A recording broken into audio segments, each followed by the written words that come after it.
Boa noite, pessoal. Estou aqui esperando todo mundo chegar para o nosso mini curso da quarentena com o tempo nas cartas do baralho cigano. Acho que tem alguma coisa erradinha. Ah, tem. Não estava enquadrado todo o, o slide. Acho que agora tá legal. Viviane, boa noite. Oi, Thiago. A galera tá chegando. Eu vou dar só mais um tempinho, tá? Que é pra gente poder começar isso com um público bacana. Nossa, molhei a tela do celular aqui.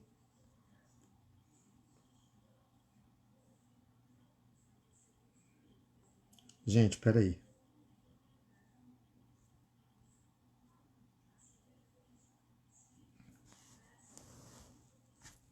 E. Pronto. Agora eu acho que foi. Tá, tudinho. Beleza. Tô esperando o pessoal chegar e vambora. Solange, muito bem. Cecília, maravilhosa. Saudades enormes. Oi, oi, oi, todo mundo. Cristina. Tá chegando o pessoal. Eu vou começar o nosso cursinho Tempo nas Cartas do Baralho Cigano. É um tema muito caro, muito procurado, e a gente tem muito que conversar sobre isso, tá? E ver o que a gente pode tirar hoje, o que eu tenho para transmitir para vocês nesse cursinho da quarentena. Tá vindo bastante gente aqui, que bom que venham mais pessoas. Eu me atrasei um pouquinho porque acabou que eu perdi parte da apresentação, eu tive que refazer. Já cheguei um pouquinho atrasado em casa, mas bem antes do horário, e eu tive que refazer uma parte da apresentação, sei lá, que não salvou, que seja, que foram, no caso, os, é, os exemplos de método das vidas passadas. A gente vai discutir a questão do... Oi, Fernando! A questão aqui do tempo, das técnicas de tempo, e depois falar sobre vidas passadas, que a gente vai amarrar dois assuntos num só e trabalhar questões que são muito recorrentes no consultório, nas nossas práticas de jogo, e ver. Então, é assim, vamos... Já passou de 30 pessoas, eu vou começar. Então, primeiro a gente tem que falar sobre tempo e as cartas. Olha só, não é tempo nas cartas, é o tempo e as cartas. E isso é discutir essa questão do que é o tempo. Porque parece que isso é um conceito objetivo, parece que é algo óbvio, mas acaba não sendo. A gente precisa refletir sobre o que é esse tempo, né? E perceber o que ele é para nós, como que ele é visto nas cartas e o que o consulente entende que é por ele. Em primeiro lugar, a gente está trabalhando com um elemento que, apesar dele também ter um aspecto muito subjetivo, ele tem uma objetividade. O consulente, quando chega no consultório, ele, além de querer saber quem, como, onde, porquê, fazendo aquela perguntinhas do lead jornalístico, né? Eles querem detalhamentos, às vezes, que são impossíveis de se dar, impossíveis mesmo de se dar, pela natureza das cartas. O tempo, para a cartomancia, a gente está falando aqui de baralho cigano, eu estendo isso para o tarô também e outras áreas, outras artes divinatórias similares. Ele é um elemento muito difícil, mas muito, muito, muito difícil de a gente conseguir perceber dentro do jogo. Portanto, a gente tem que ter muita criatividade para isso. Sobre técnicas de jogo para determinar tempo, vocês verão várias. Provavelmente muitas delas não vão funcionar com vocês. Provavelmente outras vão funcionar. Outras vão funcionar um tempo e depois vão deixar de parar. Então, a gente está andando num terreno pantanoso e em algo muito difícil de você ter precisão. Onde você vai encontrar essa precisão de tempo, de data? Em artes como a astrologia e a numerologia. A astrologia, principalmente porque ela está lidando, né, com ciclos da natureza. A astrologia, ela não é uma coisa do signo ali, porque signos, eles são qualidades, esses signos são símbolos que representam aspectos de estações do ano, né? Então eu tenho Áries, Touro e Gêmeos. Esses três signos, eles representam a primavera. né? Áries, o começo da primavera, Touro, o meio da primavera, e Gêmeos, o final da primavera, a transição para o verão. Então, o lastro simbólico da astrologia, ele se sustenta dentro de um elemento mensurável e cíclico, que são as estações do ano. Portanto, eu vou ter esses movimentos celestes bem regulares, podendo, por cálculo, antecipar o que vai acontecer, e dentro da técnica astrológica você vai ter muito mais facilidade de determinar uma data com uma precisão às vezes espantosa, que nós não vamos ter com as cartas. As técnicas de tempo para as cartas, elas vão ser, por um lado, técnicas simbólicas e muita intuição. Pra caramba. Como é que antes de desenvolver esse olhar desse saber eu fazia para determinar tempo dentro dos jogos? Cara, eu viajava na maionese. Eu comecei a trabalhar forte assim numa feira esotérica.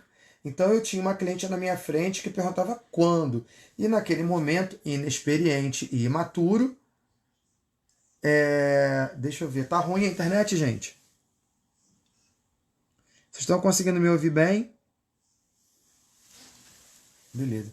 Eu achava que eu tinha obrigação de responder com todo detalhe e ser preciso no tempo. Não, eu não tinha essa obrigação. Não, vocês não têm essa obrigação não têm essa obrigação de serem absurdamente assertivos e nunca errarem nos jogos. A gente vai sempre trabalhar com datas e momentos aproximados, né? E essa aproximação, às vezes ela vai ser muito perto daquilo, às vezes não vai ser perto daquilo. Tem uma confusão muito grande. Eu vou citar 2 exemplos para vocês de tempo com cartas, que vai se aplicar para o baralho cigano também, e que aconteceram comigo em consultas, não que eu fiz para alguém. Aliás, uma foi uma que eu fiz para uma pessoa e outra foi que fizeram para mim. Então, eu fui num cartomante, que é o Gilbert, que ele é uma pessoa maravilhosa, está no meu Face, um cara com uma assertividade absurda. Absurda, absurda. Eu já citei o exemplo de consulta dele em vários lives meus, eu vou sempre colocar. O Gilbert e o Marcos, eles que joga Búzios, o Gilbert Tarô, o Marco Búzios, eles são 2 pessoas, e depois, quem quiser o contato deles, eu passo para vocês, com uma precisão incrível. E o Gilbert, ele identificou tudo que eu estava vivendo no momento, com um grau de detalhamento espantoso, e disse assim, no caso ele olhou para mim e falou que eu tinha tido um problema de um dano físico, estético, por uma cirurgia que eu fiz de abdômen. Realmente tinha feito a cirurgia de abdômen e tinha dado um dano que foi reparável. E ele disse o seguinte, você vai reparar esse dano, e eu vejo aqui você fazendo uma cirurgia com um cirurgião de renome internacional, inclusive com expressão midiática, entre fevereiro e março. Mas depois do meio de fevereiro, mais perto, entre fevereiro e março, mais para o meio de março, depois de fevereiro, mais para o meio de março. Tá legal, beleza. Isso eu fui nele em dezembro. E realmente eu operei. Ele disse que eu ia ficar com o corpo assim, perfeito, sem nenhum tipo do que não ia nem parecer que eu tinha tido um dano ali. E realmente eu estou com o corpo no momento, sem aparentar o dano que aconteceu. E eu operei no dia 17 de março. Ele tinha falado que era no segundo período. Mas 4 anos depois da consulta que eu fiz com ele. Outro que aconteceu foi o quê? Uma cliente foi num jogo comigo e eu falei com ela, falei, ela mostrava, já citei esse exemplo também em outros ao vivo. Um desagrado muito grande no seu rosto, conforme que eu ia falando. Eu sentia que eu não estava agradando, mas eu continuei falando. Eu falei, eu não tenho que me balizar, ter como referência a expressão dela. Eu preciso interpretar o que está na minha frente. Falei. Ela apagou e saiu desagradada. 2 anos depois, ela voltou e disse para mim que tinha saído muito insatisfeita da consulta, que eu tinha sido, no olhar dela daquele momento, eu tinha sido péssimo, que eu não estava falando nada com nada, estava tudo errado do que estava acontecendo com ela. Mas que, 2 anos depois, ela lembrou de tudo que eu disse para ela, e conforme os acontecimentos se desenvolvendo, ela ia lembrando do que eu falava, e ela disse que eu falei tudo com uma riqueza de detalhes impressionante. Só que aquilo que eu falei que estava acontecendo naquele momento, só aconteceu 2 anos depois.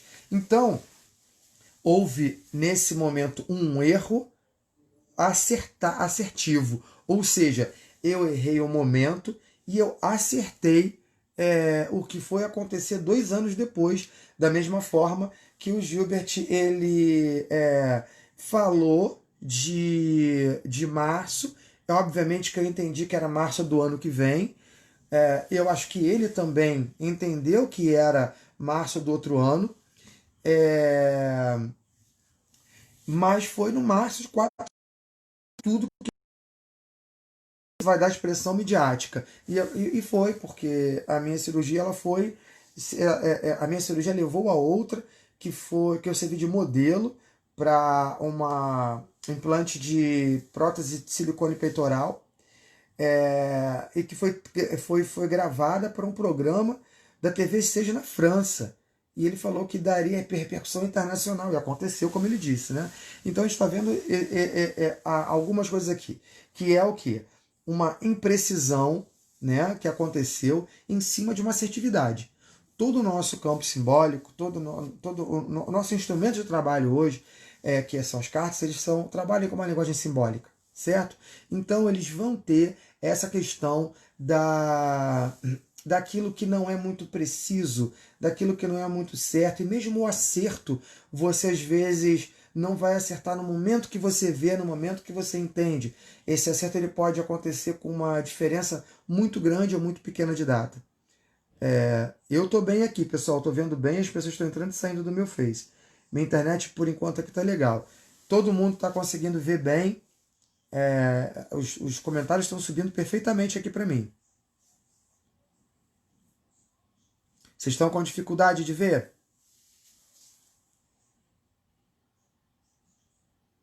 Nós temos um momento de... Ah, beleza. Vamos lá. Ótimo. Então a gente vai sempre ter isso. Porque assim, o que acontece com o cartomante quando ele fala de tempo? Aí eu pergunto para vocês que já jogam, eu pergunto para vocês que estão aprendendo a jogar, eu pergunto a vocês que são profissionais. Quando a gente fala de tempo, o que é que vocês querem com isso? O que vocês querem com esse tempo? Vocês querem acertar, não é? E o que é mais importante para vocês? Né?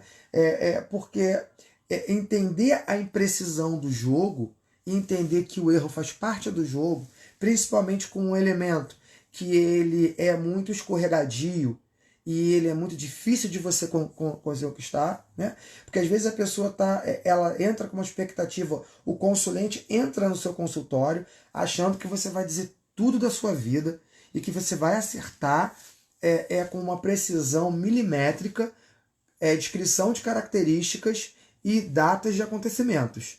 Você, como cartomante, tem o desejo de descrever a vida do consulente com uma precisão milimétrica e com uma assertividade de datas, uma precisão de datas muito grande.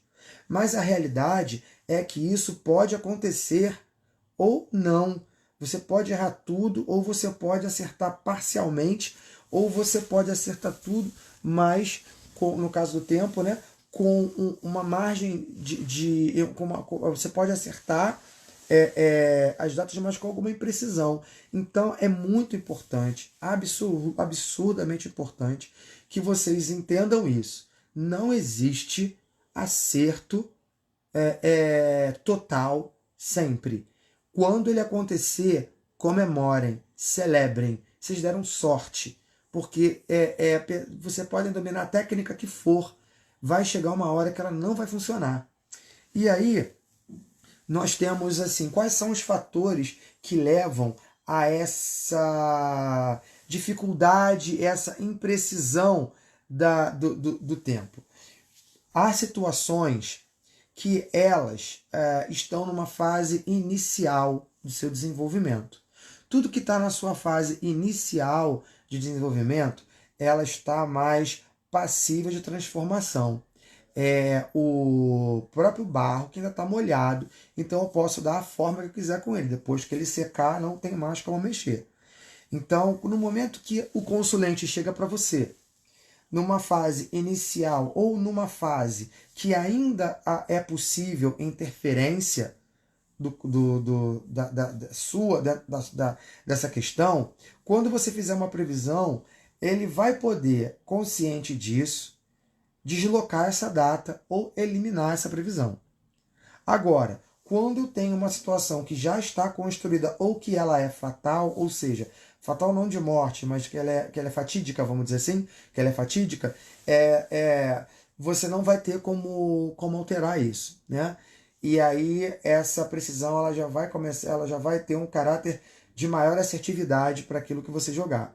Então nós temos que lidar com essas variáveis, tá? E informar o consulente que vocês vão olhar e vão tentar conseguir buscar o que vocês têm ali no jogo, mas que a imprecisão e o erro, de alguma forma, ele faz parte do nosso trabalho e faz parte disso.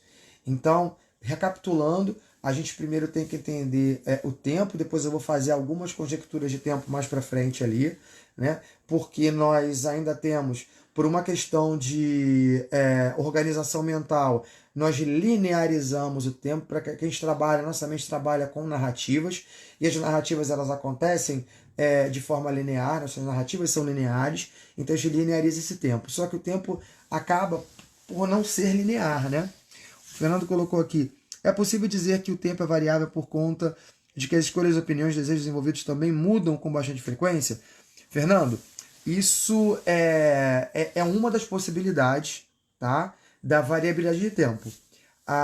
Como eu falei antes, né, a questão do olhar do mundo, da opinião, da forma como da posição que você se coloca dentro do jogo, ela vai poder determinar, né, se essas circunstâncias vão mudar ou não. Há situações em que elas modificam as datas, os momentos do acontecimento modificam de acordo com a modificação do consulente, outras não.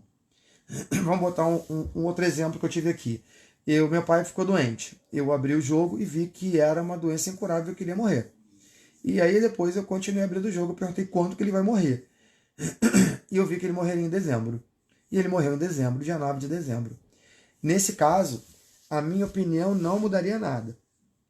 A opinião do meu pai não mudaria nada. Se ele quisesse continuar a viver, também não conseguiria afetar, porque ele já tinha uma lesão muito grave no corpo dele. Era um câncer que o tumor abraçou a aorta. Se fosse radiado, o tumor recolhesse, a aorta estouraria. Ele tinha 4 implantes, metástases em zonas nobres do cérebro, inoperáveis. Então não haveria como ele sobreviver. Portanto, e estava muito perto, portanto, a minha previsão, dificilmente eu erraria, né? E aí, depois eu vou falar mais pra frente como que eu fiz que técnica que eu utilizei para poder ser assertivo nessa data que ele fez ali. Então, o que a gente tem que lidar com o tempo? Dar 2 beijinhos aqui para minha querida Ana Matilde e pro meu querido Rui Pereira, que eu não posso passar sem mandar um beijo para eles. Vocês vão buscar, vão reunir, agregar a vocês todas as formas, todas as ferramentas que vocês tiverem para poder fazer uma medição de tempo, para vocês poderem utilizar essas técnicas para poder determinar uma data, né? Então, e vão aplicar e perceber o que vai produzir mais sentido para vocês. Porque antes de intuição e psicologia, o oráculo é comunicação, né? Produção de sentido, leitura de narrativas. Então, produzir sentido é entendimento. Você está dando significado para aquilo faz sentido para você, né? Aí vocês vão utilizar as ferramentas que forem mais adequadas e melhores para vocês. Entendendo que o tempo ele só é linear, né? A partir do nosso olhar, a partir da forma que nós lidamos com o mundo, a partir da forma que nós nos organizamos pessoal e socialmente. Quando você vai ver na cultura nórdica, eles têm uma ideia do tempo não linear.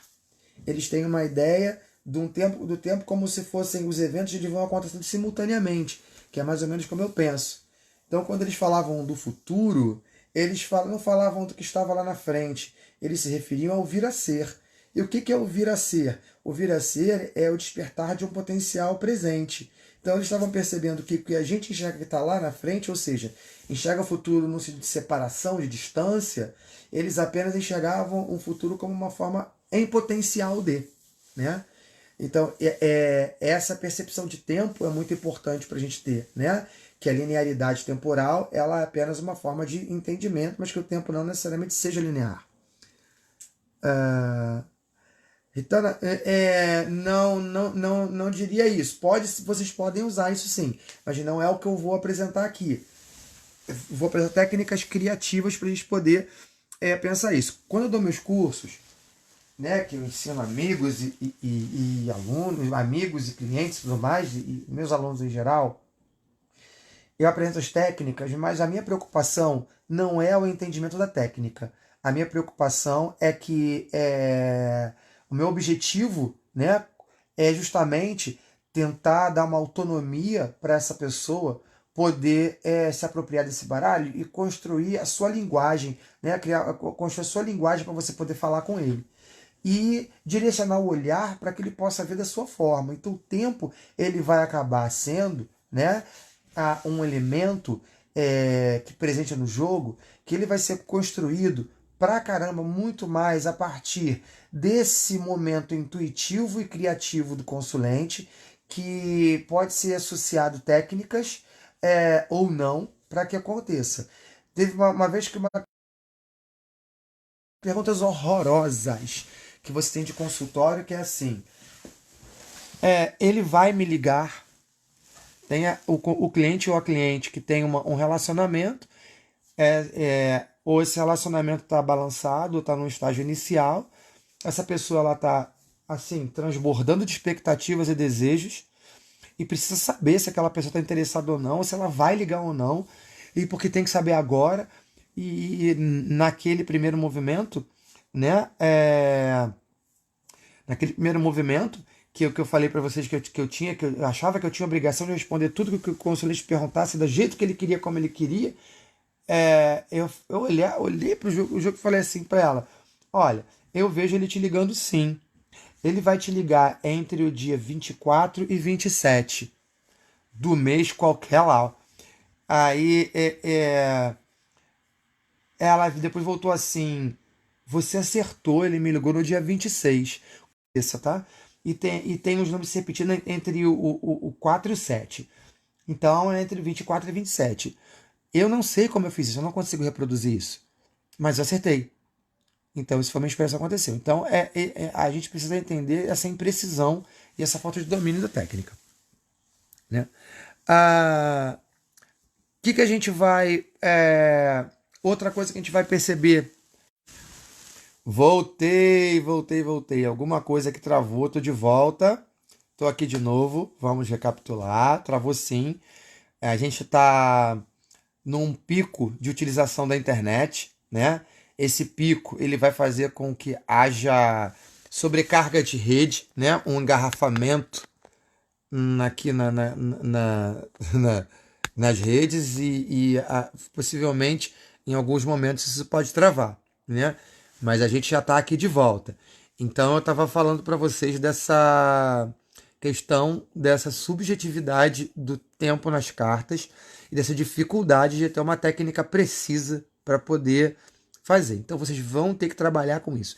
Se vocês acham que em algum momento da vida de vocês vão encontrar uma técnica infalível, vão desenvolver um poder mágico de acertar o tempo, desistam. Isso não é realidade. Isso é um delírio. Isso é uma fantasia. Entendeu? E como eu disse antes para vocês, o tempo ele só se lineariza a partir do nosso olhar, a partir das referências que nós temos para poder nos organizarmos socialmente e lidarmos conosco. Então, o tempo nas cartas. A gente precisa o quê? Uma dica que eu dou para vocês é o quê?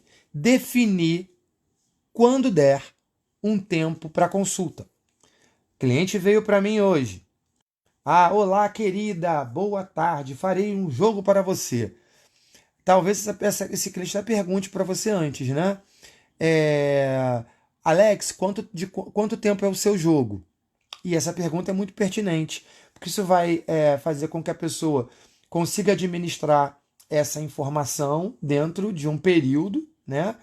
E também vai servir para que a gente consiga ter um lastro, ter uma referência para poder ver essa temporalidade. Então, o que, que é. Então, mas vamos colocar que a gente veio para cá. O que, que eu faço de jogo? Eu estabeleço uma temporalidade de 3 meses, que é o tempo de uma estação do ano. Para mim, 3 meses já é bacana para eu poder começar a lidar com aquilo ali. Beleza, 3 meses. Quando que eu não vou poder estabelecer 3 meses de temporalidade? Quando as situações apresentarem elas próprias uma temporalidade já pré-estabelecida. O que você quer dizer com isso, Alex? Simples. Eu vou fazer. Deixa eu pensar aqui. Ai, meu Deus, agora na hora dos exemplos. Tá, beleza. Eu tenho um prazo para entregar um trabalho. Não há como eu conseguir adiar esse prazo, porque eu estourei todos os prazos possíveis. Então eu tenho até o dia 25 para poder concluir isso. Pronto, eu não tenho que estabelecer nada. Eu vou trabalhar com essa referência que essa pessoa deu até o dia 25. Então, tudo que acontecer no jogo, ele vai ter que responder a essa temporalidade que é o tempo de vida da situação que foi trazida para vocês aqui. Ah, eu tenho uma viagem para fazer esse ano. Essa temporalidade já foi estabelecida. O meu bilhete vale até março, sem possibilidade de mudança. Então, de novo, eu tenho uma temporalidade estabelecida. Mateus. Então, temos. Quando a pessoa traz para a gente questões que não têm temporalidade, você estabelece essa temporalidade para criar um lastro, para que você tenha uma referência. Quando a situação já vir com uma temporalidade, um tempo dela, você já tem o tempo para trabalhar e o que você vir vai afetar esse tempo ou não. E aqui eu trouxe alguns exemplos criativos que podem que são formados com combinações ou cartas isoladas que podem nos sugerir temporalidade. Você vê que, ó, aí, como que eu determinei isso? É uma técnica muito sofisticada que o Alexander Lepeletier inventou para poder. Não, gente, isso é tudo uma questão de interpretação pessoal. Eu sempre disse para vocês o seguinte nos jogos: de cartas, a riqueza da leitura de cartas, ela não está só em quantos autores vocês vão ler. Ela está também diretamente ligada e totalmente condicionada pelo repertório pessoal de cada um. Esse repertório pessoal de cada um é o acúmulo de experiências e o acúmulo de saberes que uma pessoa tem ao longo de uma vida. Gabriel, já explicar isso de novo para você, tá? Vou acabar de terminar isso que eu estou falando agora e já volto. Né? Então, quanto mais informação e conhecimento vocês tiverem de vocês, quando vocês virem novela, lerem livro, ouvirem a história das pessoas que estão à sua volta, observarem os locais e tiverem uma relação simbólica com o mundo, vocês vão ter mais referências para poder interpretar ali. O Gabriel falou que não entendeu muito bem essa questão do tempo. Gabriel, vou te botar um exemplo. Um consulente vem para mim, assim, olha, Alex, eu vim aqui fazer um jogo. Beleza. Reparou, Gabriel, que nesse momento não se estabeleceu nada? O que é fazer um jogo? Né? Se eu estou fazendo como o senso comum nos observa para ver o futuro, que futuro é esse? Quanto tempo dura essa informação que eu vou passar para esse consulente? Então o cartomante, quando abrir esse jogo geral para a pessoa, ou outros jogos, ele vai primeiro, antes de abrir esse jogo, ter que ter em mente qual é o período de tempo que ele está observando. Então eu vou estabelecer previamente, no momento que eu estiver embaralhando um tempo. A cliente veio para eu jogar para ela. Aí eu, tá bom, dona Margarida, estou embaralhando. Aí eu boto o jogo na mesa e falo, vamos ver como é que vai ficar a sua vida nos próximos 3 meses. Eu estabeleci uma temporalidade desse jogo. Vamos ver como é que vai ficar a sua vida afetiva nos próximos 6 meses? Eu estabeleci porque essa pessoa perguntou como vai ficar minha vida afetiva no futuro. No futuro é um termo muito vago. Eu preciso de trabalhar com um espaço, com uma temporalidade definida. Beleza. Agora, há situações que ela já tem uma temporalidade estabelecida. Vou colocar um exemplo mais concreto. Eu viajei para Portugal o ano passado. E eu fiquei em Portugal quase 2 meses, 1 mês e 3 semanas. Então, estando em Portugal, tudo que eu visse, que eu fosse tirar cartas sobre a minha viagem de Portugal, não poderia exceder esse 1 mês e 3 meses, porque a minha passagem já estava marcada para o meu retorno no dia 7 de agosto. E não havia como eu, até então, né, sem entendendo que eu não tenho nenhum imprevisto, e realmente não houve nenhum imprevisto, eu tinha compromissos no Rio que eu teria que voltar. Então, essa situação já condicionou a temporalidade da questão. Então, quando a pessoa faz uma pergunta solta, eu preciso estabelecer uma temporalidade. Agora, há situações que elas já têm um tempo em si. Ficou claro, Gabriel? Se você não entendeu, você me chama em inbox ou pelo WhatsApp, que eu tento esclarecer isso melhor, tá? Então, já tem um curso rolando. Só entrar em contato que eu te dou o contato para ele. A Valentina colocou, a questão do tempo é quando o evento já está pré-estabelecido ou não. Você pode pré-estabelecer, isso que eu acabei de explicar agora. Ou você estabelece, convenciona esse tempo, quando o consulente não te apresentar essa temporalidade, ou se ele já lhe trouxer, você trabalha com o que tiver ali. Beleza. Então, agora olha só. Aqui, eu tenho o cavaleiro com a cobra. O que é isso? Quando eu olho o cavaleiro que é a cobra, o Alexander Lepeletier, maluco, Sabina, não sei se você está assistindo aqui o meu ao vivo, mas a Sabina sempre dizia. Sabina fez uma porção de cursos comigo, mais de 10 anos que a gente se conhece. Ela é esposa de um amigão meu de escola. E ela dizia assim: porra, Alex, eu queria saber o nome do cogumelo que você toma. Eu falei, Sabina, eu tô tão doido que nem eu sei, mas eu sei que eu tomo. Então, beleza. Quando eu olho pro cavaleiro com a cobra, me remete àquela imagem de São Jorge matando o dragão. Porque é um olhar que eu tenho para essa combinação. Ela me remete ali. Se ela significa geral, eu não sei. Mas quando eu olho assim, eu vejo isso. E se eu for analisar simbolicamente, o São Jorge é um cavaleiro que está eliminando um mal, que é um dragão, que pode também ser simbolizado pela cobra. Aí, se essa combinação sair num jogo e quiser enxergar nela uma temporalidade, a partir da minha cultura carioca, brasileira, e a partir de uma referência cristã, eu posso pensar assim: a festa de São Jorge, que é tão popular no Brasil, que acontece em abril. Aí eu já posso ter uma referência temporal de entender que isso aqui poderia ser uma festa de São Jorge em abril.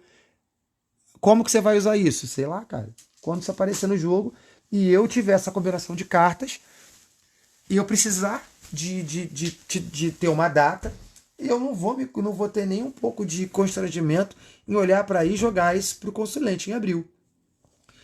Quando eu ver, mas isso aqui é a partir do meu repertório pessoal. Né? Isso funciona como realidade para mim. Não sei se vai funcionar para vocês. Quando eu vejo a cegonha e a cruz, é a Páscoa. Por quê? A Páscoa é um momento de renascimento. Né? Então a Páscoa no hemisfério norte, ela vai acontecer no início da primavera, quando a cegonha chega. A cegonha chega trazendo a vida. Ela chega quando a vida desperta. E a Páscoa é a ressurreição de Cristo. A vida renasce junto com Cristo. Então, essa combinação de cartas aqui, ela me sugere um período do calendário, um ciclo, um período de um calendário litúrgico, né, de um calendário religioso, e ao mesmo tempo, e me remete a uma estação do ano. Aqui eu estou vendo a primavera pelo calendário religioso. Aqui a árvore com o buquê é uma árvore florida.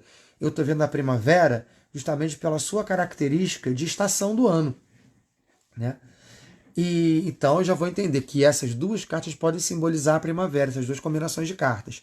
Isso é um exercício criativo. Quando eu falo de combinações, que eu gosto muito de trabalhar combinações de forma horizontal, né? Ou seja, introduzindo sempre esse estudo no curso de métodos, no curso de significado de carta, no curso de espiritualidade, né? A combinação vai ser sempre trabalhada em todos os cursos que forem feitos, porque isso é um exercício criativo, né? Aí vocês vão ver outra coisa aqui. Sol e Lua é um indicativo perfeito. Beleza, de quê? De um dia. Quando cai Sol e Lua é um dia. Mas a Lua também é uma referência mensal. A própria Lua sozinha, por conta das 4 luas, ela pode representar um mês. Como o próprio Sol, que dá a volta no zodíaco em 12 meses, pode também representar um ano. Como também a árvore, que é um símbolo das estações do ano. A árvore é o elemento iconográfico e simbólico pelas suas folhas que vão nos nortear para o entendimento das estações, também pode simbolizar um ano. Eu não estou dizendo que essa carta estou dizendo que eu posso fazer essa associação, essa analogia. Não é um erro a gente querer fixar um significado numa carta. A gente apresenta o nosso olhar, a gente apresenta essa possibilidade e a pessoa que for utilizar, ela vê se encaixa com ela ou não.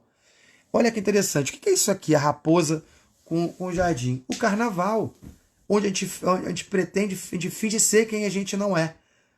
Né? Esse carnaval, eu saí toda gostosa, sem camisa, de sainha. Um dia eu fui um anjo, um dia eu fui um diabo, outro dia eu fui um coelhinho. Adorei sair de coelhinho, gente. Aquilo foi tanto beijo na boca. Zoando. Hoje foi coelhinho, outro dia eu fui a Frozen. Né? Então, estou vendo que aqui eu tenho um evento coletivo, né? Eu estou vendo aqui uma carta de lazer, fantasia. Então, eu posso sugerir que isso aqui é o período de carnaval. Sol do Rosário, ela perguntou o que é a árvore. A árvore, como ela representa, ela é um símbolo, ela é uma imagem iconográfica e simbólica, representa as estações do ano. Né? A queda de folhas no outono, o nascimento das folhas, ela sem folha no inverno, o nascimento de folhas na primavera, ela verdinha no verão. Então ela pode ter nela embutida uma temporalidade de um ano, né? Ou de alguma estação do ano. Se eu vier botar, por exemplo, a árvore e o buquê, eu tenho aqui a primavera, a árvore e o sol, o verão, a árvore e a foice, o inverno ou o outono. Né? Melhor, a árvore, a foice, o outono, a árvore e o caixão, o inverno. Já comecei a poder produzir significados que vamos remeter a épocas do ano. Então aqui, ó, definir a temporalidade previamente, observar as cartas, se as cartas representam períodos temporais, como eu fiz agora, né? E aplicar a técnica temporal. E unicórnio foi ano passado, mas eu também saí esse ano, eu adoro. Eu tô sempre. Meu negócio, filho, eu gosto de bagunça. Sou um cara sério a beça no que eu faço, mas eu gosto de festa, bagunça, zoeira e informalidade. Esse é o Alex. Gostaram? Me amem. Não gostaram? Me aturem. Aqui eu queria dar os créditos ao meu queridíssimo, amadíssimo amigo Ney Naif. Ney Naif, ele é uma figura que eu sempre vou fazer referência. Sempre, sempre, sempre. Porque eu digo isso, eu honro aqueles que me instruíram, eu honro aqueles que me formaram. Já vou te falar, Gabriel.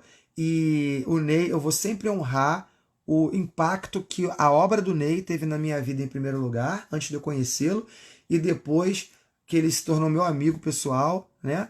A influência dele na minha vida. Então, essa técnica que eu apresento para vocês ao Ney um pouquinho, tá, gente? Gabriel, eu vou colocar aqui, ó, para você, pessoal, que não entendeu, a árvore com... A primavera ela pode ser vista de duas formas. Tanto na cegonha e na cruz, como uma referência para um evento de um calendário religioso, que no caso é a Páscoa, né? O renascimento de Cristo, aqui está a Páscoa, ou a própria árvore com o buquê, é a árvore florida, é a primavera. Se eu colocar a árvore com a foice, as folhas caindo, é o outono. A árvore com o caixão, a árvore seca, o inverno. E a árvore verde com o sol, o verão. Então, assim que a gente pode usar a árvore para entender que estação tá, e a árvore sozinha, ela pode representar as 4 estações do ano, e a gente pode atribuir a essa carta, né, um significado de um ano, uma temporada de um ano. Todo mundo amando o Ney, eu amo muito também. O Ney é uma pessoa muitíssimo importante na minha vida.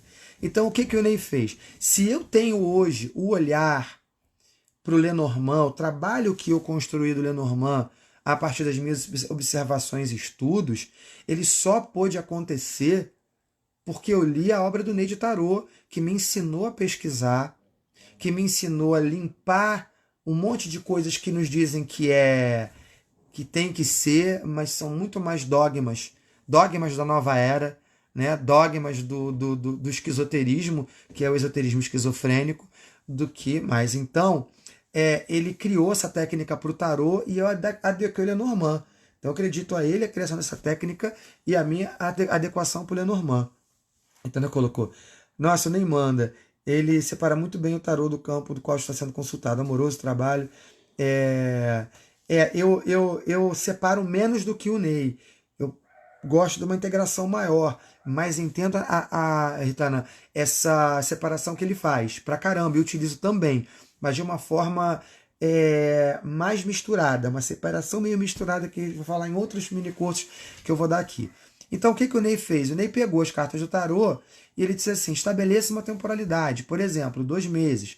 Tem uma carta que vai reduzir, um grupo de cartas que reduz o tempo, outro grupo de cartas que aumenta o tempo, e outras cartas que mantém e cartas que negam. Eu olhei aqui, olhei para o baralho cigano e fiz isso. Então, olha só, eu não tenho velocidade no cavaleiro e na foice. Esse cavaleiro não é um ser humano andando nas 4 patas do cavalo. Então, eu tenho 2 pernas e 4 patas. Eu tenho o dobro aqui, né? Então, o cavaleiro é rápido porque ele está tem o seu movimento amplificado. Então, eu vou pegar o tempo que foi estabelecido 2 meses e vou diminuir pela metade, porque é tudo muito rápido. Então, esses 2 meses, se sair o cavaleiro, ele é 1 mês. A foice, ela vem mais rápido que o cavaleiro. Zau! Quando foi ver, já foi. Então, eu vou menos da metade. Metade da metade. 2 meses. A metade de 2 meses é 1 mês. Metade de 1 mês é 15 dias. Foi-se muito rápido. As cartas que aceleram. A casa, rotina. Todo dia a mesma coisa. Família, família. Janta junto todo dia. Nunca perde essa mania. Então a casa ela é uma carta de manutenção e preservação. 2 meses vão ser 2 meses. As cartas lentas, né? O navio ele te leva para muito longe. Então, por mais rápido que ele vá, ele leva tempo para chegar. Então, eu vou dobrar o tempo estimado. Os meus 2 meses a sair no navio, eles se tornam 4. E a árvore, como ela leva muito tempo para crescer, muito tempo, eu vou triplicar ou quadruplicar o tempo. Então, se eu estabeleci 2 meses e a árvore saiu, eu vou ter o quê? Eu vou ter 3 vezes 2, 6 meses, ou 4 vezes 2, 8, 8 meses. Beleza. Aí tem 2 cartas que negam o tempo. O que é negar o tempo? Estabeleci 2 meses. Há situações que não estão no nosso alcance, elas transcendem a gente. Quando eu falo das estrelas, eu estou falando do divino, né? Eu estou falando do inacessível, eu estou falando uma coisa que é muito mais do que eu. A gente fala do tempo da divindade, do tempo divino, do tempo das coisas. E o tempo das coisas não é o nosso. Se eu coloco assim 2 meses e sai a carta da estrela, vai dizer assim, ó, as coisas vão acontecer no tempo delas e não há como você saber essa temporalidade. Não há como eu saber, porque isso não está nas minhas mãos. Vai depender de fatores que estão além de mim. Aí eu diria o seguinte, não insista porque não vai dar temporalidade. A montanha é a carta do bloqueio e do elemento estrutural que vai definir uma fronteira, um limite ou uma barreira. Então, ela nega o tempo porque existem situações concretas que interferem nessa situação e dificultam, embarreram o tempo que você está perguntando. Então, não adianta perguntar, porque essa temporalidade vai ser definida pelo rumo das coisas a partir de decisões que estão externas a você. Beleza. E como que eu faço isso? Depois que eu depois que eu vi essas situações todas, por exemplo, vou comprar meu carro nos próximos 2 meses, separa essas cartas do jogo, embaralha elas, mentalizando a temporalidade pré-estabelecida e joga. A primeira carta que sair, ela vai afetar esse tempo e aí você já tem isso respondido. Essa técnica é 100% infalível? Não, nenhuma técnica é. Nós não trabalhamos com infalibilidade no oráculo. Então, sabendo disso, deem o seu melhor, busquem a informação, né, que for possível e depois apliquem essa informação que é possível na hora e no final vocês veem se o consulente vai dar um feedback para vocês positivo ou não. O que a gente entende como acerto e como ganho no nosso jogo? Quando a maior parte das vezes essa previsão ela está dentro de um campo de acerto, né? O que quer dizer que em algumas vezes pode sair tudo errado, faz parte. Só o cavaleiro ele não tem um tempo fixo nele, ele vai afetar a temporalidade, reduzindo pela metade o tempo estipulado. Ficou claro para vocês esse método? Diná, olha que legal. Vamos ver aqui esse compartilhamento da experiência de Diná, que é bem interessante. A Diná, dia 18/2, fez uma tiragem para a mãe dela que estava internada e mal. Deu cegonha, lírio e navio. Ela ficou muito preocupada pelas cartas e pediu a minha ajuda e eu disse para relaxar que nada aconteceria naquele dia. E a mãe dela faleceu no dia 26, né? A coisa aconteceria mais lá para frente, né? Diná, muito obrigado pela partilha dessa experiência sua, tá? O navio deu o dobro. Olha que interessante. Caramba, Diná, valeu, fantástico. Eu tinha até esquecido disso.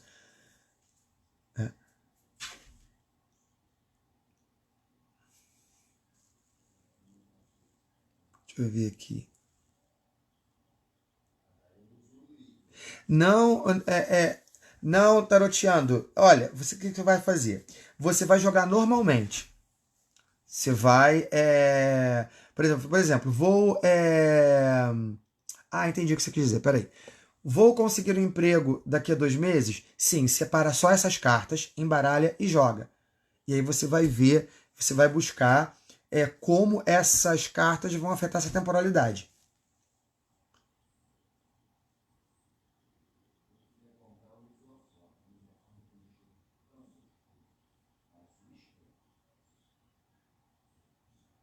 Opa, deixa eu ver se o pessoal.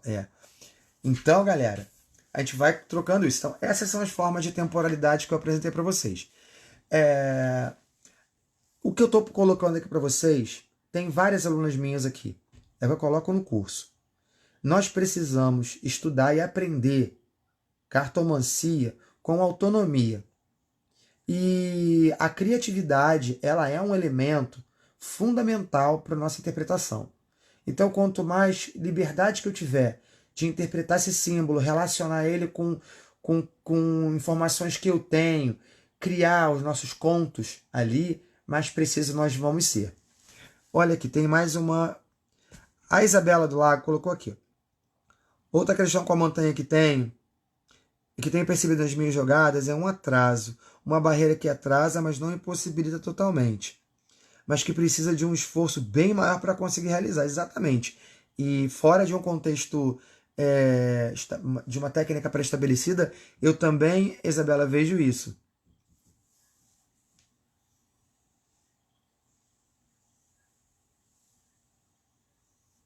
Isso, Fernando. Mas veja bem, quando você vai pegar informações sobre uma questão, vamos ver assim, vou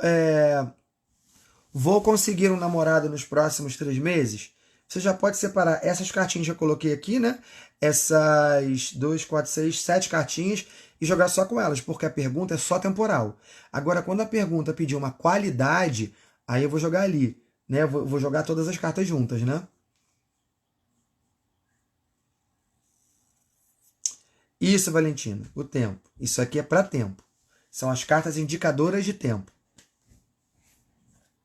Vamos embora, eu vou fazer um exemplo agora.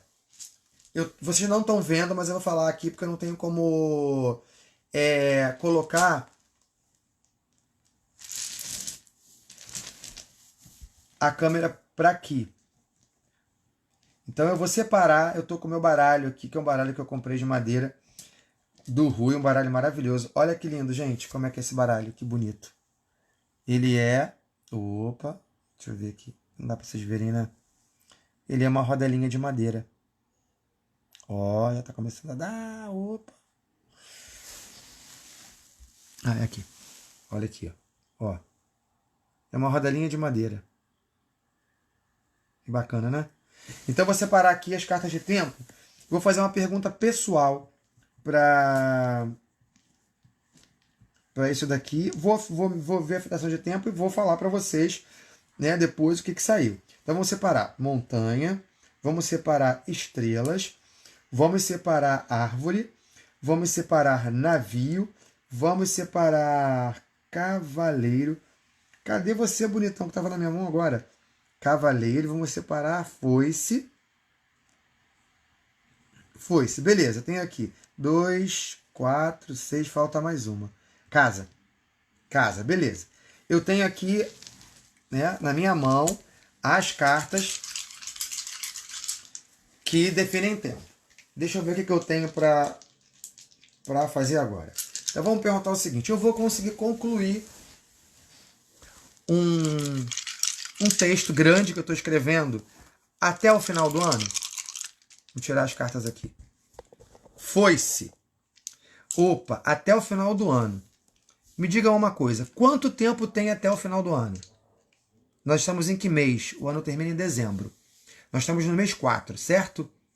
Então, se nós estamos no mês 4, passar com a psicodélica. Até o final do ano, nós temos 8 meses, né?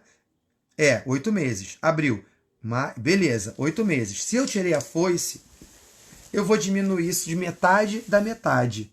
Nós temos 4 meses, temos 2 meses. Na hora que esse texto estiver pronto, eu falo para vocês. Para mim aqui olha, se eu conseguir fazer isso nesse tempo, gente, eu vou estar feliz a beça. Entenderam como funciona a técnica? Fiz essa demonstração aqui para vocês. E além dessa técnica, para quem chegou antes, eu vou voltar ao slide só um pouquinho antes, né? Entender que a gente pode, associar, né, cartas a momentos como estações do ano, calendário religioso, os elementos celestes formando um dia, pelo campo simbólico, né, as pessoas mascaradas, quer dizer, o carnaval, São Jorge matando dragão, abril, a faixa de São Jorge. A gente vai utilizando várias técnicas que vão nos orientar na descoberta, né, na determinação desse período temporal. E o que mais? As viagens na maionese, né? Vai fazendo continha ali e se inspira e soprando no seu ouvido vocês falam também.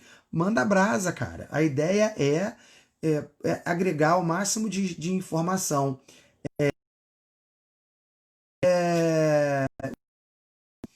Opa, vou deixar mais um beijinho aqui para minha querida Nádia Greco, taróloga maravilhosa, pesquisadora, fantástica. Beijo para você, Nádia. Isso aí, beleza. Então, obrigado, Ney Naif. fica aqui. Um beijo, meu querido amigo, que eu amo muito, é, por ter nos dado essa técnica e de a gente ter tido condições de adequar isso aqui ao Lenormand.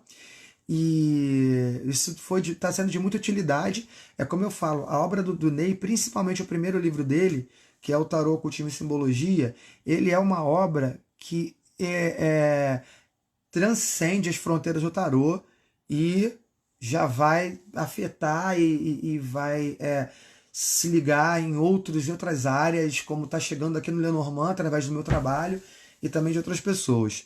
Muito obrigado, Ney, pelo seu contributo inestimável, né, e maravilhoso. Valéria, beijão, querida.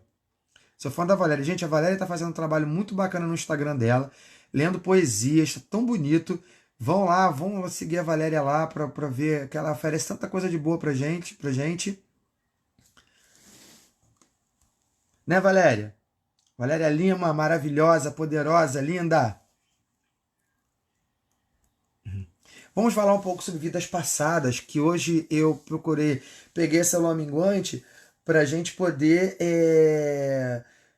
refletir sobre questões de introspectivas e tal. Eu acho que essa questão do tempo, né? Quando você se confronta com quando vai acontecer, quando aconteceu, o que está acontecendo, é algo que mexe muito com o nosso interior e nos leva a reproduzir sensações, emoções e em algum momento até gerar reflexões, né? E como o tema de vidas passadas é um tema que para mim é bastante complicado da forma como eles se apresentam, né? Eu achei pertinente trazer para cá para dividir o meu olhar com isso. Olha, a Valéria já colocou assim, ó, Instagram da Valéria Valzinha 1975 no Instagram. Vão seguir a Valéria, ouvir ela falando. E no Face também. Adicionem ela, sim, porque ela tá sempre fazendo umas postagens muito bacanas, assim, muito úteis, muito ricas. Valeu, Valéria. Então, ó, vamos lá. Então, vidas passadas. Eu peguei essa logo é desse canal daqui, né, que é o Autoconsciente. B9 é um podcast que fala sobre mindfulness e técnicas de autogestão, auto-organização. Me apropriei um pouquinho da logo dele, já aproveito como eu já usei essa logo para fazer uma propaganda do canal, para o pessoal poder ir no B9, que acho que é a plataforma onde o podcast é oferecido, e o nome é Autoconsciente. Porque para mim essa imagem foi a que melhor representou o que eu queria colocar como vidas passadas. Lembra que eu falei anteriormente da questão da linearização do tempo? Para a gente poder construir uma narrativa que faça sentido? Beleza. A gente vai trazer esse conceito de linearidade e não linearidade para o entendimento de vidas passadas.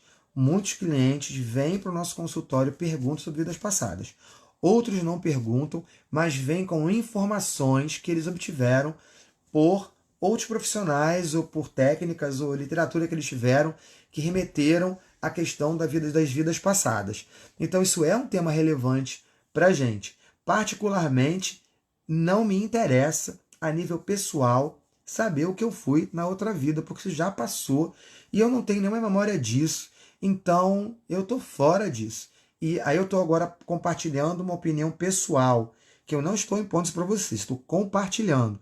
E respeito como cada um vê vida passada e cada um continue vendo da forma que fizer sentido para vocês.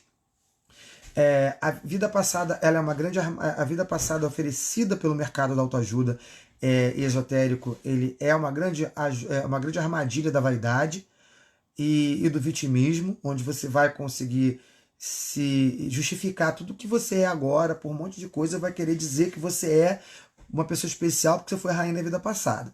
E todo mundo que vai para uma vida passada foi um rei, uma rainha, alguém importante, algo assim. Ninguém foi mendigo, ninguém foi um cidadão comum, ninguém foi uma pessoa normal, ela sempre teve uma importância muito grande na sociedade. Eu fico pensando, gente, como nós tivemos pessoas importantes no passado, né? Mas tudo bem, né? A Ritana falou, me disseram que o baralho cigano não teria alcance em vidas passadas, somente o tarô. Opa, boa, vamos dar uma pausa e botar aqui. O baralho cigano e o tarô, eles têm o mesmo alcance. eles só se diferenciam iconograficamente. Você pode olhar para os símbolos do baralho cigano e se inspirar neles e ir onde você quiser. Então, acho que essa diferenciação é muito mais para poder separar produtos que são vendidos, é muito mais uma lógica comercial e capitalista do que realmente a gente falar dos limites simbólicos de cada um. Se o baralho cigano ele reflete o nosso cotidiano, né? Se ele reflete o nosso cotidiano, ele tem que refletir toda a nossa vida, né? E aí também, voltando às vidas passadas, você só consegue lidar e se enxergar em ambiências, né, que você já viu em algum lugar. Alguém já disse para vocês que tiveram uma vida em alguma existência totalmente estranha, que vocês não se identificaram? Pois pode ter acontecido. Então, para mim, no entendimento do Alex, não existe vida passada, nem vida futura e nem vida presente. Existem níveis de existência. E no momento que você sai desse campo material, sai do planeta, não tem mais sol, nem lua, não tem mais dia e noite, não tem mais ano para contar, quando você sai do planeta, quando você sai do físico, quando você vai para o outro lado, já não se lineariza o tempo. Então, no meu entender, como essa imagem mostra, uma pessoa vive simultaneamente todas as suas existências que estão interligadas, passadas e futuras. Então, essas vidas recebem influência de todas elas ao mesmo tempo. A nossa mente, ela não é educada para compreender isso. Eu acho que funciona dessa forma. E existe o quem popularizou muito vidas passadas aqui no Brasil acabou sendo o kardecismo.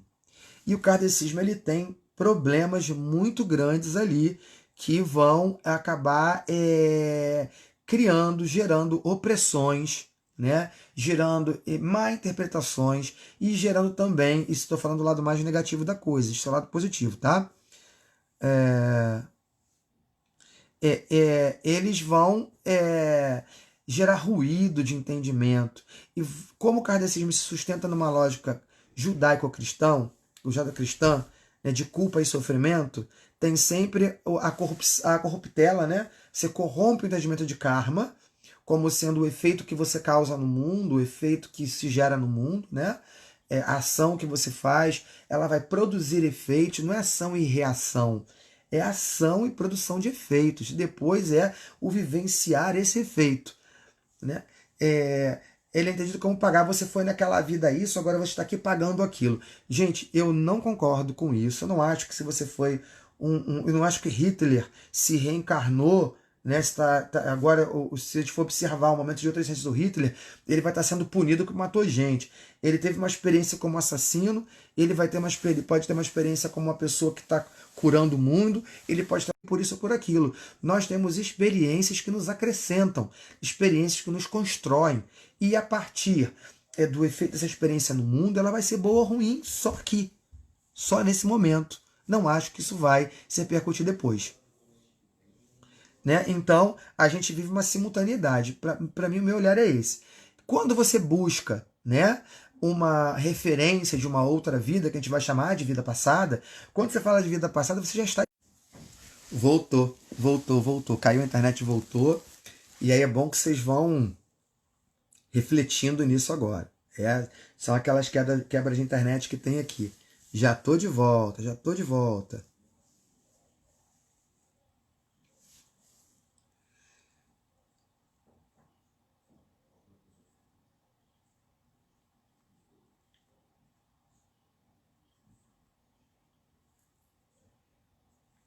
Então, beleza, já está quase todo mundo aí. E aí, eu compartilho com vocês o meu olhar.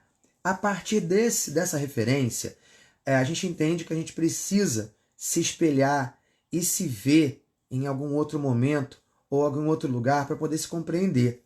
Essa afirmação e construção da identidade, ela se dá por esse espelhamento.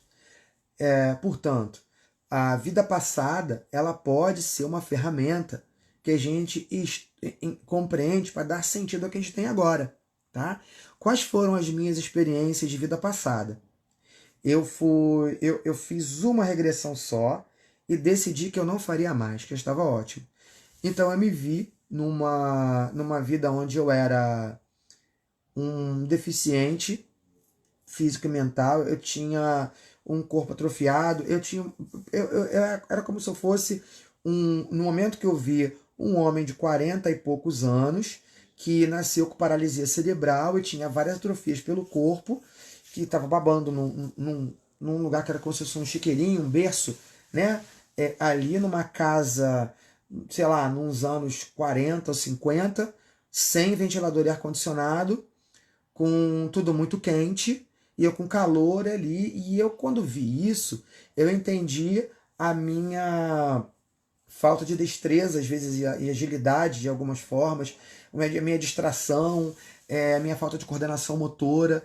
Essa vivência serviu para eu compreender isso. Até hoje eu lembro dessas vivências. E uma segunda vivência, eu não estava nesse planeta. Essa vivência foi muito forte. Eu era um ser que era peludo, de uma cabeça muito grande, com olhos vidrados, escuros, negros, bem vidrados assim, com presas, e que eu estava num planeta que não era Terra, que era bem distante de uma estrela. O Sol não conseguia clarear esse planeta como se ele fosse dia. Para aqueles seres estava tudo muito claro, para mim estava escuro, né? Era muito frio, para aquele ser não era, para mim era. E o ar era tóxico para mim, mas não era para aquele ser. E como é que eu tive essa experiência? Eu era o Alex e esse ser ao mesmo tempo. E em algum momento eu comecei a ter as sensações que eu teria nesse corpo, naquele mundo, e aquilo foi me causando uma agonia até eu conseguir me perceber totalmente como aquele ser e estar confortável naquele meio. As pessoas se comunicavam com guinchos igual de golfinho, ultrassônicos ali. E as casas eram feitas como se fosse um mineral, uma pedra bem lisa e polida e abobadadas, né? Ao mesmo tempo que elas eram esculpidas, elas acompanhavam o movimento, acompanhavam a forma natural das rochas. E usava algum tipo de tecido ali. Eram meio humanoides. Essa vivência de outra vida me fez para entender a minha condição de outsider, né? De uma pessoa fora do meio. Porque eu sou um cara viado, cartomante, formado em um monte de coisa sem trabalhar com nada do que eu sou formado, que eu sou um jornalista técnico em análise clínicas, professor de cartomancia, que vivo da cartomancia, que deveria ser um complemento de renda, e o jornalismo eu só uso como hobby e como atuação de ativismo social, né? E me fez entender essa sensação de deslocamento, de não enquadramento que eu tinha nessa sociedade. E aquilo foi bom para mim. Então, vocês podem ver vidas passadas com o baralho cigano?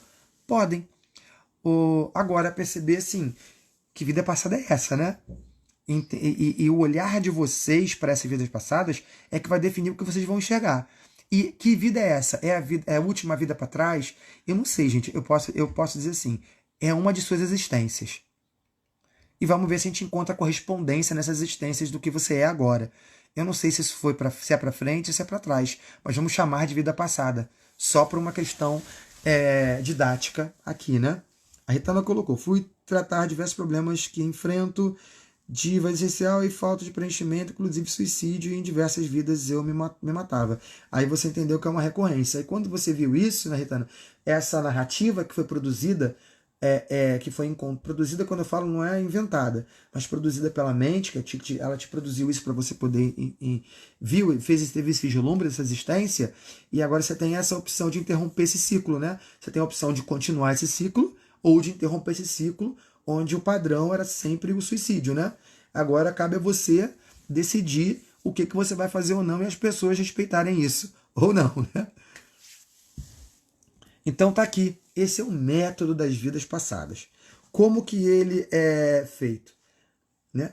A primeira carta é o que você foi, né? Só perguntou por que você fez essas regressões. Na época, eu fiz essas regressões porque eu indicava muitas pessoas para terapia regressiva de uma terapeuta que tinha lá em Portugal. E ela me ofereceu como um carinho, né? Porque eu não marcava consulta com ela, eu conheci, porque foi indicação de uma amiga minha que gostou muito. E eu falei, pô, beleza, vou mandar para meus clientes. nós acabamos nos conhecendo e eu fui até ela e fiz essa regressão para experimentar. E foi interessante que eu falei assim, eu não me hipnotizo, não me incorporo, duvido que eu vá conseguir entrar em estado alterado de consciência. Quando ela falou blá, blá, blá, blá, bum, eu já estava lá. Eu falei, eita, houve algumas experiências que eu revivi nessa vida e que foram muito importantes para mim, tá? Então, o que é que eu estou querendo dizer com tudo isso? Eu acho válido isso para quem pode receber essa terapia, para quem para quem ela é elegível, né? Para quem essa terapia não vai causar um problema. E, né? E sabendo olhar e lidar com isso tem o seu efeito, né?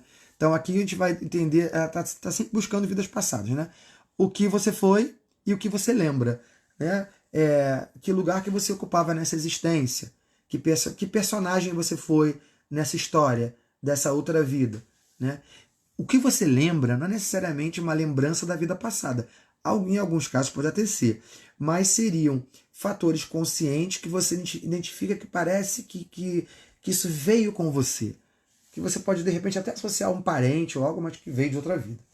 O que você não lembra, aí é a marca dessa vida no seu inconsciente. Isso que você não lembra não vai estar perceptível para você diretamente. Você nem vai saber o que é isso, né? Agora, o que você é. Então, essa casa ela vai vasculhar, né, e vai representar você simbolicamente nesse momento. Aí você pode fazer uma relação de quem você foi para quem você é, né? E depois a gente vai ver 2 pontos, que é o que você acha fácil, quer dizer, aquilo que você, nessa existência, aquilo que é mais fácil para você fazer. E aquilo que é mais difícil, aquilo que realmente você não consegue se alinhar ou se encaixar muito bem ali. Agora, olha só, o que você acha fácil e o que você acha difícil não necessariamente esteja ligado ao que você gosta e ao que você não gosta. Tá? Aqui a gente vai ver, né, o que se repete. A gente está vendo, no caso da Ritana, que ela falou que ela se suicidou em várias vidas, né? A gente vai observar aqui o padrão que eu trago da outra vida, né? Giovanni, você está me assistindo, que bonitinho. Oi, oi, beijão para você. E o que eu tenho que aprender, né? Aqui seria um conselho em como lidar com essa vida. E o futuro pode ser um vislumbre de uma próxima existência, se a gente utilizar essa referência linear, tá? Eu me encaminho para uma existência daquele jeito. Então você já pode ter uma ideia do que você vai fazer na outra vida, qual a sua função lá, né? E eu fiz para ilustrar isso, né? Duas pessoas que eu sorteei ali. Uma eu falei que eu ia fazer mesmo, porque hoje é aniversário dela, né? Então, Soraya, parabéns para você, feliz aniversário, tudo de bom. Esse é o presente para você, né? Da sua leitura do Método das Vidas Passadas, que você faça boa utilidade disso. Não sei se esse método vai sempre fazer sentido para as pessoas, uma vez que ele está lidando com uma realidade que não está consciente, mas vamos ver se a gente consegue fazer isso. Eu não fiz uma leitura prévia.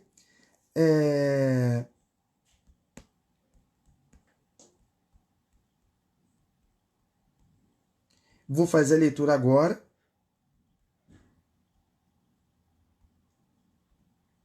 Só um minutinho.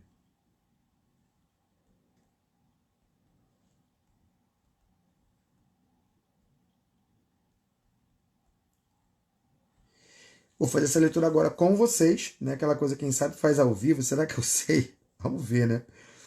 Uma coisa que para mim é uma regra de vida. Sendo sagitariano, esses astrólogos vão me entender bem, não cair na armadilha da arrogância e saber que eu sei tudo. E eu repito o que eu falo em outras transmissões aqui para vocês. Quando nós fazemos uma leitura de carta, o que nós conhecemos naquele momento são as cartas. A vida da pessoa, quem sabe, é ela, né? Então, a gente precisa tem que ter isso em mente. Então, eu estou falando de algo que não é meu. Eu estou falando de algo que é do outro. Então, eu preciso me colocar numa posição de que quando eu falar, imediatamente eu preciso ouvir.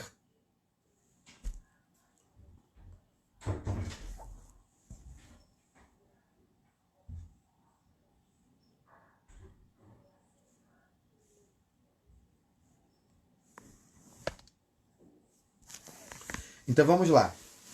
O que a Soraya foi na vida passada? Os peixes. Será que ela foi uma sereia? Caramba, Alex, isso é uma viagem na maionese. Não, não é não. Eu acho que não.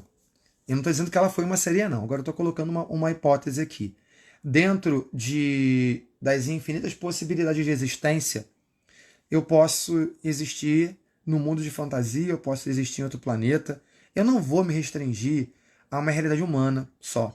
Eu vou tentar observar isso para além do humano. Se as pessoas, se vocês às vezes podem achar que isso é difícil de trabalhar, ou que isso é uma viagem e que isso é uma idiotice, não sigam. Eu vou sempre colocar essa possibilidade e eu vou jogar quando eu achar que a impressão que eu tenho disso é muito forte, eu vou jogar para o consulente, ele vai me dizer para mim, né, ele vai dizer para mim se isso faz sentido ou não. Agora, seguindo uma lógica desse jogo mais voltada para uma realidade humana, né, e social daqui, uma pessoa que foi peixe na vida passada pode ter sido alguém muito abastada, muito rica, muito rica. Né? Então a gente está vendo que a Soraya, numa dessas vidas passadas, que é a vida que se apresenta no jogo, que pode trazer alguma informação para ela, se isso foi na pré-história, se isso foi na idade da pedra, do bronze, medieval, vitoriana, não sei, não consigo determinar isso, né? Então, essa característica foi de uma pessoa farta, próspera, rica, e ao mesmo tempo alguém que estava ligada com as tendências do coletivo, porque o peixe tem essa história de cardume, né? Ele está junto, é alguém responsável por muita gente. O que pode estar dentro das lembranças da Soraya? A cegonha. A cegonha e o peixe, elas têm muito a ver. Por quê? A cegonha, gente, é aquela carta que está fugindo do inverno. Ela foge da escassez. Ela busca a fartura. Ela busca o dinheiro. Ela busca tudo aquilo que... O dinheiro. Ela busca o alimento. Ela busca tudo aquilo que oferece condições dela viver bem. Então, o que ela pode ter de resquício dessa vida, né, consciente, seria a direção e a busca, o sempre caminhar para os lugares de prosperidade. Tipo, dizer assim, eu não nasci para passar necessidade. Eu preciso de uma vida confortável. Independente da Soraya ter uma vida confortável ou não. Mas possivelmente, Soraya, dentro de você pode ter um gatilho que sempre esteja atirando e fala assim, sai dessa escassez. Você não nasceu para isso. Você pode mais, você merece mais, você precisa de mais. Sem necessariamente isso ser uma arrogância ou uma altivez. Sabina, falei de você a beça antes, não sei se você ouviu. O que ela não lembra? Talvez a Soraya possa não lembrar da sorte que ela tinha. E o que esse não lembrar traz como resquício para essa vida? Talvez a Soraya possa realmente ter vontade de querer ir pro querer melhorar na vida, pereré, em alguns momentos ela achar que está sem sorte. Ou que não tem muita sorte, porque esse fator de sorte e oportunidade, ela está afundado no inconsciente dela. Então ela pode, mesmo sem querer, igualmente falar, porra, não tenho sorte mesmo, eu tenho que ser sempre eu a conseguir tudo, não ganho nada, não acontece nada comigo. Então, assim, quando a gente fala de uma vida passada, a gente fala de uma extensão da sua vida agora. Então, se você não lembra dessa sorte, não enxerga nada dessa vida, gata, mergulha a fundo e reivindica, porque ela é sua. Está no seu inconsciente. Já vimos uma utilidade dessa própria alegoria da vida passada, né, como sendo um revelador de potenciais não manifestos que a gente tem condição de acionar.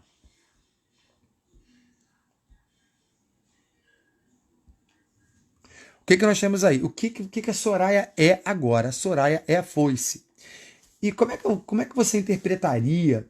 Vou deixar isso para você, já tem uma ideia daqui. Como vocês interpretariam alguém que é uma pessoa foice? Como é que eu diria isso para o consulente? Imediatamente eu já percebi isso daqui.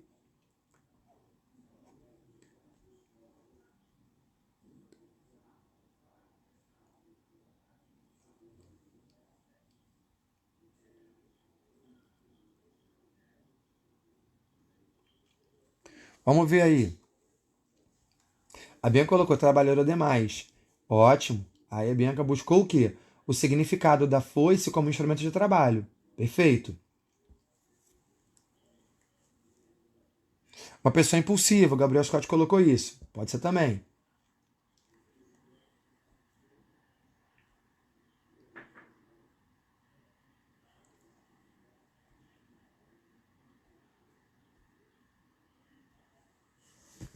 Rápida para fazer as coisas. Pô, beleza. Aí eu tô dando, são referências muito legais. Mas eu tô envolve-se, Ritana, envolve-se em ciclos de vida. Isso aí, beleza. A Ritana chegou lá no ponto que eu queria. Eu estou falando de quem é essa pessoa nessa existência, né? Quem você o que você é, assim. Sou impulsiva, sou isso, são características que a pessoa pode até realmente se identificar. Mas eu acho, e tão valendo, né? E tão valendo. Mas eu acho que a gente pode buscar uma característica maior. Então, ela é alguém que tende a não concluir as coisas que começam em algum momento. E como também pode ser alguém que age de maneira rápida, incisiva, cortante, e também pode ser a pessoa que veio nessa vida para interromper processos. Agora, que processo é esse? A gente está vendo que essa existência ela já carrega em si uma marca da foice, que é de interrupção. Eu vou interromper um processo de prosperidade ou eu vou interromper um processo um processo de escassez ou de perda. Aí a gente precisa partir para um outro nível de consulta, que é entender como é que está a vida dela agora e tentar direcionar essa foice para perceber que ela tem na mão, ela é, né, um agente de interrupção. Então, se eu sou um agente de interrupção, eu tenho a força para interromper. Eu vou ter mais facilidade de interromper. O que é preciso interromper na minha vida? Vamos tomar consciência desse poder, nos apropriar desse poder e usar esse poder como instrumento, como uma ferramenta para que a gente possa fazer as coisas.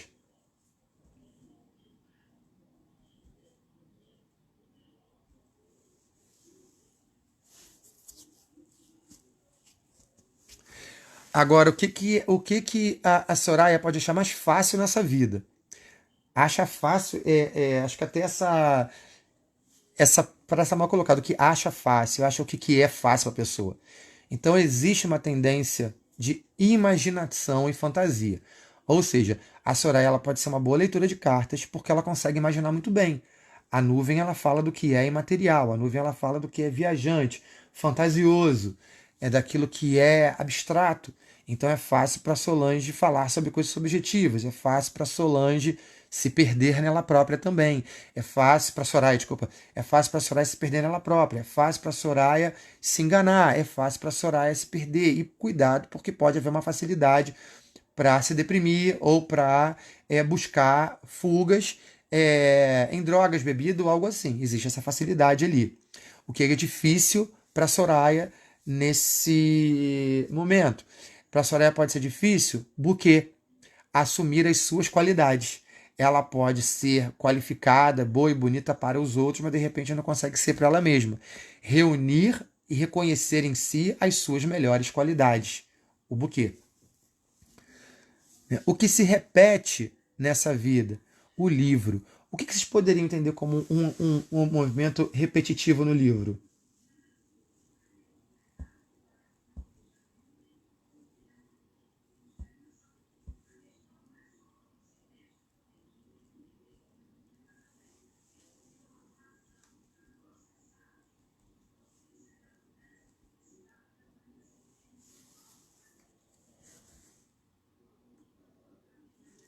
Nem sempre o que se repete pode ser algo ruim. Às vezes a gente tem padrões que eles são construtivos e podem ser mantidos. Se eu vejo o livro, eu posso entender no básico assim, uma pessoa que pode vir a repetir situações ocultas ou desconhecidas. Beleza, até pode. Mas mais do que isso, olha o que a Renata colocou aí. O estudo, o busca de conhecimento. Que bom que isso se repete. Se isso se repete, existe uma continuidade. Então a gente sabe que a forma como a Soraya vai aprender, ela vai agregar conhecimento, já tendo muito conhecimento ali dentro. E provavelmente ela vai aprender as coisas com mais facilidade.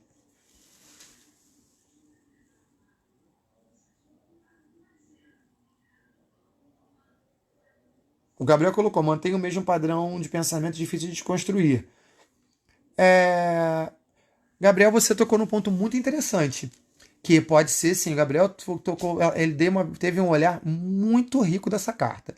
Essa carta, além de ter esse benefício de buscar o conhecimento, é aquela coisa daquilo que está, como é que eu vou dizer? Institucionalizado, registrado, isso. Então, assim, tá no livro, é isso, eu não saio da caixinha, eu não saio do livro. Então pode ser um padrão realmente, a repetição de um conhecimento, a repetição de um saber e o engessamento de um pensamento, né?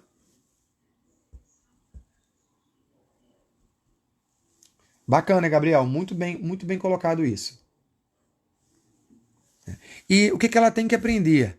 O cavaleiro. O cavaleiro seria essa direção ideal, não é? Seria o foco que ela precisa colocar, que ela precisa assimilar, né? Aprender, é o que ela tem que trazer para ela, né? Então, a gente diz que a Soraya, nessa vida, o ideal dela, o que ela precisa assimilar é a capacidade, é saber conscientemente tomar iniciativa, aprender que ela pode fazer as coisas sozinha, que quem dá rumo na vida dela é ela própria e não o outro, e que ela tem condição de superar os obstáculos dela por ela mesma. E agora, para a gente terminar, o último joguinho, que é da Agatha. Agatha, você tá por aí?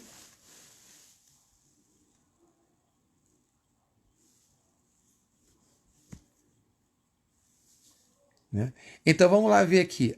Deixa eu ver vamos voltar aqui rapidinho, não ainda na Soraya, e vamos ver aqui as combinações. Combinações são sempre coisas legais, né? Olha só, a gente está vendo que ó, o que ela foi e o que ela lembra são cartas que têm afinidade. Cegonha e peixes, elas têm um padrão de muita prosperidade. O que ela é e o que ela acha fácil são cartas de perda. Então a gente está vendo que existe aqui uma tendência na vida dela de dispersão, né? De perda. Né? E o que ela acha difícil afirma essa perda daqui, esse padrão de perda daqui para ela. Cegonha com buquê também é primavera. Cegonha com peixe também é primavera. Então eu tenho o tema primavera repetido na vida dela. Se ela enfrenta alguma dificuldade, a gente sabe que por essa predominância do tema primavera que está representado pelas cartas que estão aqui, né? Faltou o futuro, é verdade, Braga. Valentina, existe chance dela recuperar ou reproduzir ou continuar essa prosperidade dela. O futuro, não vimos o futuro. Qual o futuro? A tendência do futuro, o que é a casa? É a rotina. Então, provavelmente, ela pode, numa próxima vida, dar continuidade às ao padrão que ela está estabelecendo nessa. Que a gente está vendo que esse padrão atual ele é muito diferente do antigo. Então, ela tende para uma rotina, né, de vidas. Então, ela pode ser que ela repita essa vida daqui, né, que na próxima vida. Então, se ela também é uma pessoa que tem condição de quebrar esses padrões, ela tem que quebrar isso para poder resgatar, né, essa prosperidade numa próxima vida.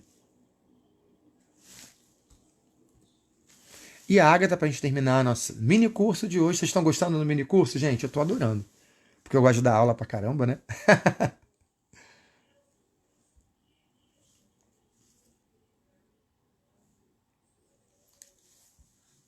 A Ágata, o que que a Ágata foi? Os pássaros.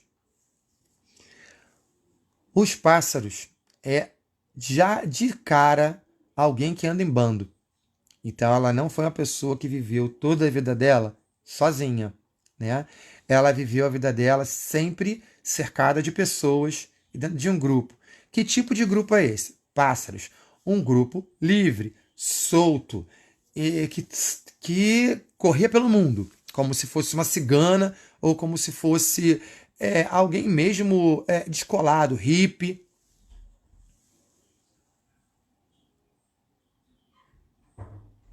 A Renata colocou uma pergunta aqui. Se eu embaralho ou corto as casas de forma diferente. Não, Renata, eu faço a mesma. A ritualística fica por conta de vocês, tá? Essa embaralhar, jogar as cartas fica totalmente por conta de vocês. Não se preocupe. Faça como você quiser. Né? Então a gente está vendo que ela já foi a pessoa livre pra caramba. É o que ela lembra o sol. O sol é o otimismo, a alegria. Então ela vai ter incutida nela já um otimismo, uma empolgação inconsciente, né? Que ela já. Aliás, consciente não, natural, espontâneo. Então, quando você vê esse pássaro com sol, é uma combinação muito bonita. São pássaros voando num lindo dia de sol. É a expressão máxima da liberdade. Máxima, máxima, máxima. Então, a gente está vendo que essa vida passada dela é carregada de alegria, leveza, informalidade, né? Liberdade e fazer muito com pouco. Por que fazer muito com pouco? O pássaro ele é um animal adequado à natureza, né? Então o ninho dele ele é apenas transitório, ele dorme na árvore, ele come fruta. Então essa vida simples da natureza para o pássaro é farta. Então a gente via que ela vivia uma vida farta na simplicidade. A Ruth falou, anda em bando e traz alegria. Um circo, pô, lindo, Ruth, isso aí mesmo, beleza. Muito boa interpretação. O que ela não lembra, a raposa, que justamente é quem come a galinha, quem come o pássaro. Né? Só colocou, será que não foi cantora? Pô, cara, que maravilha. Eu gosto muito dessas interpretações coletivas que a gente vê isso. Pode ser sim, o pássaro também é a voz. Ela pode ter sido uma artista, uma cantora, uma dançarina, com certeza. Aí o que está a fundo no consciente dela é o que? A raposa do Pinóquio, né? A traição, né?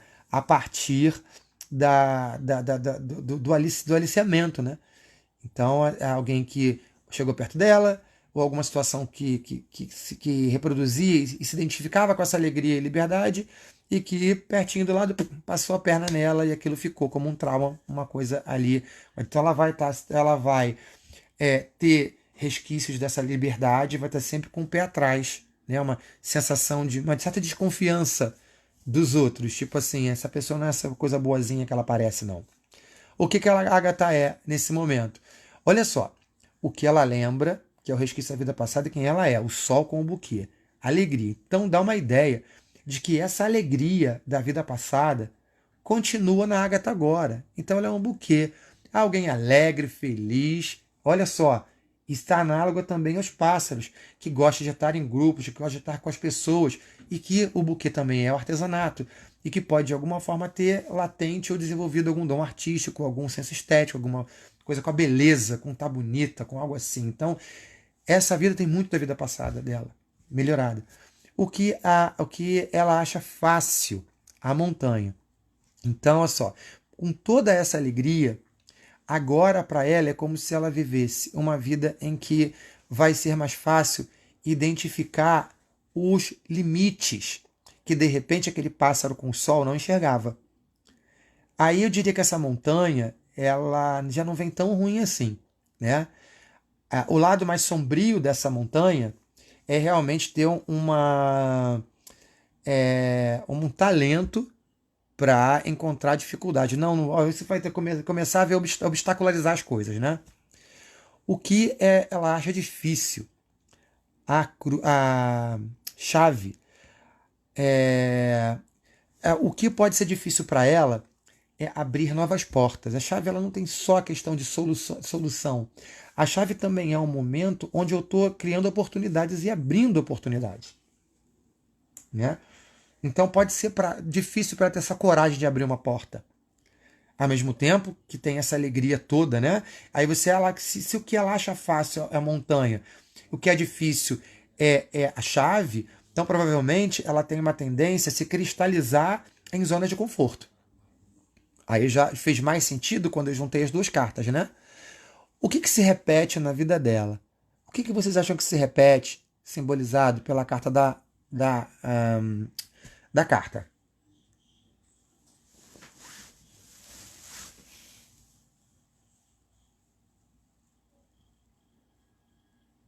Gabriel, não. A chave não seria uma dificuldade para concretizar algo, a chave seria uma facilidade para lidar. O que ela acha difícil é ter esse poder na mão de ligar e desligar, de abrir e fechar. Então, a chave ela só funciona, ela só vai ser definida se ela abre ou fecha a partir da mão que segura ela.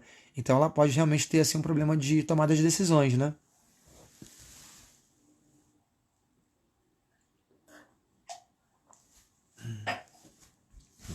E o que se repete na vida dela é a comunicação. Justamente isso, falar as coisas para as pessoas. A carta ela endereça algo a alguém, né? Então, a gente vê que todo esse jogo é permeado pela comunicação.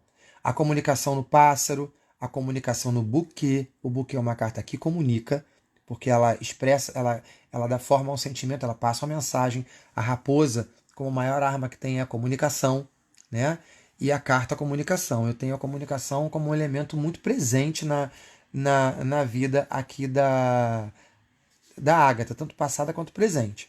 O que ela tem que aprender nesse momento? Ela tem que aprender que tudo na vida tem um fim.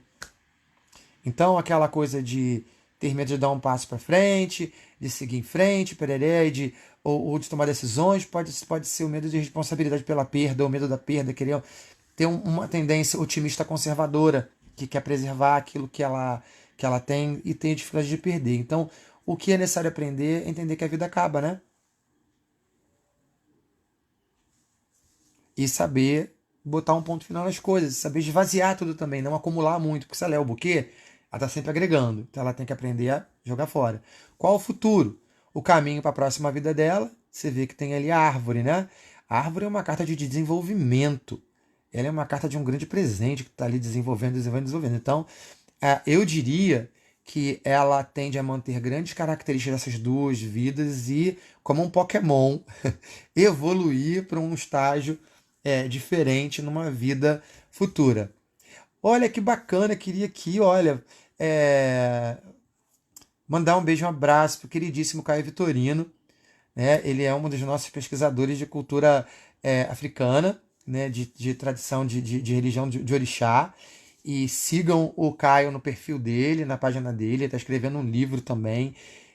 Ele é uma das pessoas que eu conheci mais sabedoras das religiões de matriz africana e alguém muito necessário, muito importante pra gente, hoje e sempre. Beijo pra você, Caio.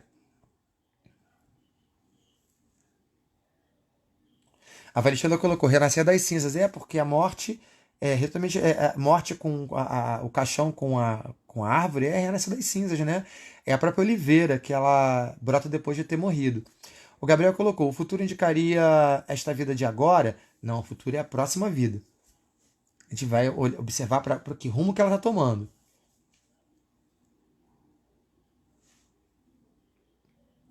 Isso, com mais segurança, mais desenvolvimento do que ela teve até agora. Então, a gente está vendo que ela está seguindo, né, um padrão muito, muito saudável de desenvolvimento de alma, né?